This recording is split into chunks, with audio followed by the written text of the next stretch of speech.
Bonjour et bienvenue pour cette première vidéo pause café sur l'éveil. Aujourd'hui, j'avais envie de vous parler de ce qui se passe en vous et notamment dans votre cerveau lorsque vous êtes en réaction par rapport à une situation ou par rapport à ce que quelqu'un peut vous dire. C'est-à-dire que j'ai moi-même constaté il y a peu de temps que souvent j'étais en réaction par automatisme et par impulsivité, que ce soit dans une colère ou dans une peur, alors qu'en fait, finalement, il y avait des choses que j'avais dépassées depuis quelques années ou quelques mois, et donc que je ne ressentais plus ça à l'intérieur de mon corps, mais que mon mental faisait que j'étais quand même dans une colère ou dans un stress. Donc en fait, depuis l'enfance, on grandit par mimétisme avec les gens qui nous entourent, par besoin d'être aimé, de se sentir en sécurité, d'être adopté par des communautés ou des groupes.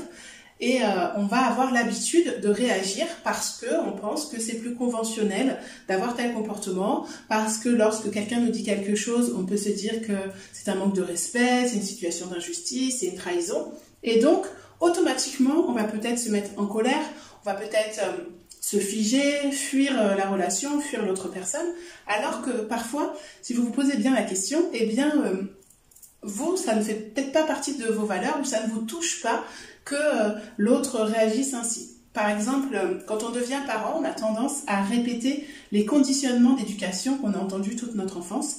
Je vais prendre l'exemple du fait de terminer son assiette.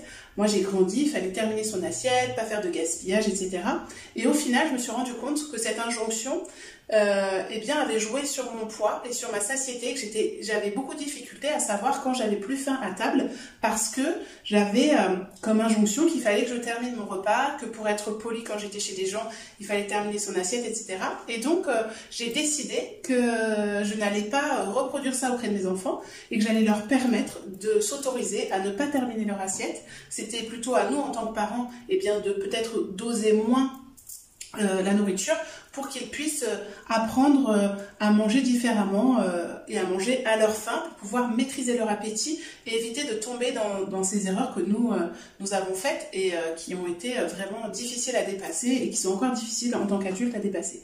Donc, ce que je veux que vous compreniez, c'est que on peut réagir par rapport à des croyances, des choses qu'on a expérimentées, par habitude, parce que ça nous rappelle une blessure, même une blessure physique. Donc quand on est dans une notion de danger, par exemple, moi j'ai vécu plusieurs accidents de la route, et donc quand je me retrouve en deux roues sur la route, je peux être tétanisée vraiment physiquement. Et il y a peu de temps, je me suis rendu compte que finalement dans mon corps, ça allait mieux et que je pouvais me détendre et m'autoriser à profiter du moment. Et c'est là que je me suis dit que mon cerveau aimait bien me jouer des tours, et donc plusieurs fois j'ai réagi différemment, même par rapport à des réactions d'autres personnes, des colères, etc. Je me rendais compte que j'arrivais à prendre de la distance par rapport à ça parce que j'étais plus détachée. Donc mon objectif dans toutes ces vidéos, c'est vraiment de vous permettre de trouver des clés ou des outils, d'apprendre à vous observer pour que vous aussi, vous puissiez avoir une vie plus apaisée et vous puissiez aussi apprendre à vous détacher de certaines choses parce que vous avez été conditionné depuis l'enfance à penser d'une certaine façon pour que vous puissiez retrouver, vous, quelles sont vos valeurs, vos principes pour pouvoir eh bien, diriger et créer votre vie comme vous l'entendez. Donc du coup, c'est vraiment important de prendre le temps de vous observer quand vous êtes en réaction pour savoir est-ce qu'il se passe quelque chose dans mon corps, est-ce que vraiment je sens que ma gorge est nouée parce que je m'empêche de dire ma vérité, est-ce que je suis stressée, j'ai mal au ventre, est-ce que je suis tétanisée, est-ce que je transpire, ou au final, est-ce qu'il se passe rien? Est-ce que ma petite voix intuitive, elle m'avait dit que cette personne-là, ça allait pas le faire, mais j'y suis quand même allée? Voilà, d'où l'importance de suivre ce que j'appelle son GPS intérieur, d'apprendre à se connecter régulièrement à son corps, d'apprendre à écouter aussi son intuition. Donc tout ça, c'est des clés que je vais vous apporter et que je vais vous partager au fur et à mesure de mes contenus, et c'est ce que j'apprends aussi aux personnes que j'accompagne. Donc voilà, quand il y a une blessure qui est activée, on est en réaction. Et c'est aussi important quand vous êtes dans une relation avec quelqu'un, qu'il se passe quelque chose. Alors quand je dis relation, c'est pas forcément une relation sentimentale, ça peut être juste à un moment donné, vous vivez une situation et la personne, par exemple, à côté de vous est beaucoup dans le contrôle. Elle veut tout maîtriser à votre place, elle veut faire les choses à votre place.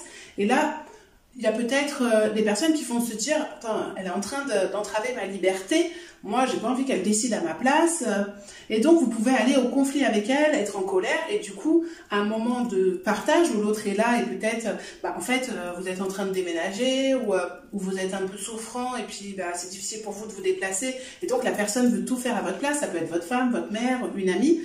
Et donc du coup, en fait, au lieu de réagir tout de suite à chaud, vous pouvez peut-être vous dire, tiens, pourquoi ça me fait réagir? Pourquoi je suis dans l'émotion quand la personne fait ça?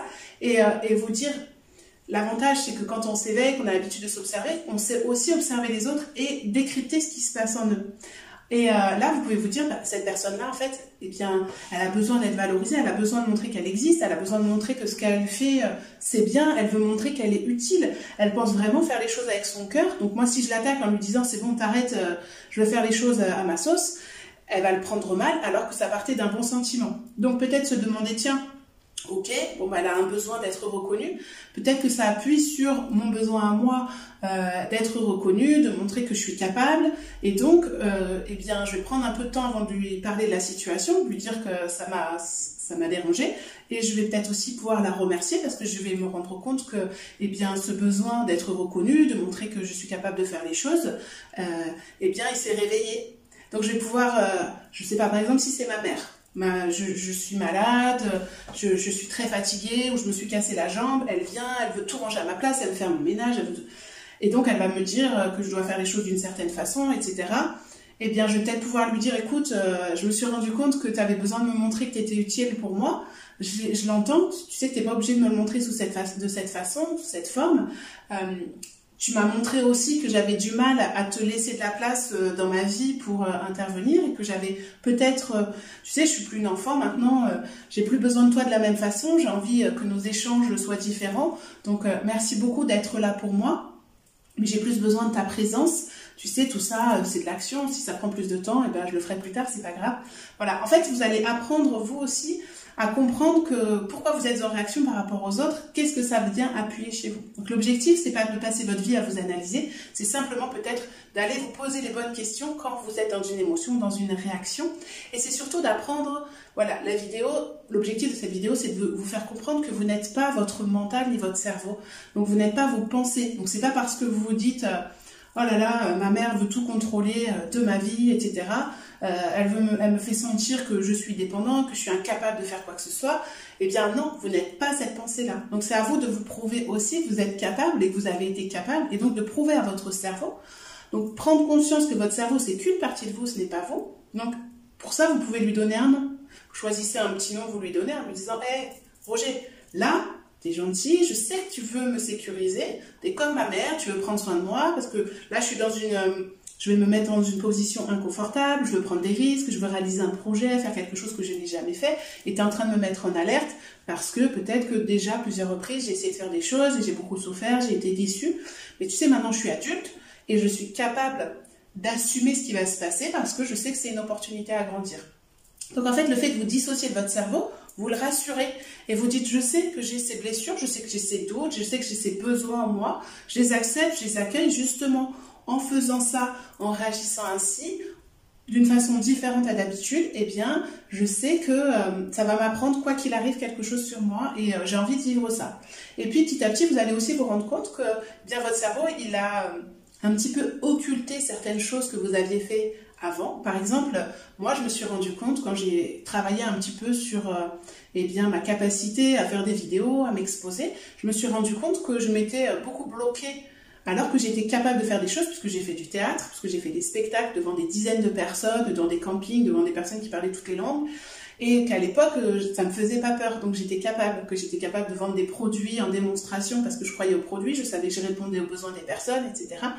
Donc, en fait, petit à petit, plus on se libère d'être dans le jugement, le besoin de perfection de soi-même et des autres, plus on va pouvoir ouvrir aussi des opportunités de penser autrement. Et voilà, on va pouvoir déprogrammer des choses en nous, des choses qui ne nous appartiennent pas forcément ou qui sont obsolètes, des programmes, des façons de penser, parce que on va aussi apporter à son cerveau la preuve qu'on a dépassé tout ça. Donc oui, avant, j'avais peur quand je devais avoir des examens, vivre des moments compliqués, mais en fait, je sais maintenant, à l'âge que j'ai été capable de mettre un enfant au monde, ça s'est très bien passé. J'ai été capable de passer des examens, mon permis de conduire, une licence, un master. J'ai été capable de beaucoup déménager, de m'adapter à chaque fois à l'environnement qui était là. Voilà, je sais que je suis capable de m'adapter à la nouveauté, donc je suis capable de créer mon entreprise, ou je suis capable, eh bien, de devenir manager quelque part. Je suis capable aussi d'accueillir une personne avec ses enfants parce que parce que je sais que je vais être à l'écoute. Enfin, il y a plein de choses qui peuvent se faire. Il faut juste expliquer à son cerveau, se rappeler qu'on est capable de le faire. Et puis si on n'est pas capable de le faire sur le moment, si on ne s'en croit pas capable, eh bien c'est peut-être de s'autoriser et justement de se détacher de ce rôle qu'on croit que les autres attendent de nous, et puis simplement se laisser aller. Voilà. Moi, je vais vous inviter beaucoup à la simplicité de plus en plus. Allez comprendre ce qui nous met dans l'émotion, ce qui vous fait réagir, pourquoi vous réagissez, mais ne pas passer votre temps non plus et vos journées à aller chercher des solutions pour apporter, alimenter un problème qui n'est peut-être pas un problème, tout simplement. Donc, je vous remercie pour votre écoute et votre confiance. Si vous voulez qu'on discute de ses croyances, de ses difficultés à se dissocier, de son cerveau, de ses pensées, de ses émotions, n'hésitez pas à laisser un commentaire. Vous pouvez partager aussi cette vidéo pour des personnes qui sont beaucoup dans le mental, qui ressassent, etc. Et puis, si vous voulez vous faire accompagner ou si vous voulez qu'on en discute en privé, n'hésitez pas à m'envoyer un message. Bonne journée, à bientôt pour une nouvelle pause café.